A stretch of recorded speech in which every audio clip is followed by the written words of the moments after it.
Position, les noirs ont une super tactique. Je te laisse chercher ça tout de suite, si tu veux mettre sur pause n'hésite pas et nous on va analyser la position ensemble. Donc ici on peut voir que c'est égalité de matériel. Bon, on se dit que le roi noir il pourrait peut-être être un peu faible parce que effectivement les blancs ont doublé leur tour sur la colonne et en plus de ça ils ont plus trop leur pion F7 pour protéger le roi. Pour le moment ça a pas l'air si grave mais bon voilà c'est un élément à prendre en compte, on peut se dire pourquoi pas. Le roi il pourrait être faible mais en l'occurrence c'est la même chose pour les blancs, c'est à dire que les blancs bah ils ont plus leur pion F et en même temps ils ont affaibli leur position avec G6 donc voilà on voit que le roi il pourrait peut-être être un petit peu en danger, surtout qu'en plus là il y a la dame et le cavalier qui sont ramenés. Un des thèmes de la position qui pourrait être apparent ce serait par exemple de faire dame prend H2 sauf que le problème c'est que là il y a juste dame prend H2 et après cavalier prend par roi prend évidemment on a perdu une pièce avec les noirs donc ça ne marche pas. C'est un thème qu'il faut absolument voir et qu'il faut se mettre en tête pour essayer de trouver la suite de la tactique. Un autre thème qu'on pourrait voir c'est la fourchette en E3, c'est à dire que ici si jamais on réussit à faire cavalier prend E3, bon pour le moment ça marche pas parce qu'il y a juste tour prend, mais si on réussit à faire cavalier prend E3 et ben on fait une fourchette entre la tour et la dame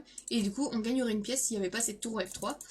Donc les deux thèmes qu'il faut prendre en compte c'est le mat en H2 déjà et la fourchette qui pourrait y avoir potentiellement en E3. Maintenant, il faut faire marcher tout ça et c'est pas si facile que ça. Il faut réfléchir et essayer de trouver la solution qui du coup s'avère être assez précise parce que c'est une suite de coups puisqu'il n'y a qu'une seule suite de coups qui marche et qui fait marcher ces thèmes-là. Le premier coup qu'on pourrait regarder c'est tour prend F3 pour essayer d'éliminer la tour de la défense du pion E3 pour ensuite pouvoir faire une fourchette ici, sauf que le problème c'est qu'il y a juste tour prend E3 et après tour prend bah évidemment en fait il reprotège le pion avec sa deuxième tour, donc c'est pas ça. Et le deuxième thème qu'on pourrait voir pour éliminer cette tour de la défense du pion E3 c'est de faire dame prend F1. Et c'est pas du tout un coup auquel on pense directement parce que c'est un coup un peu sorti de l'ordinaire, voilà on sacrifie une dame comme ça bah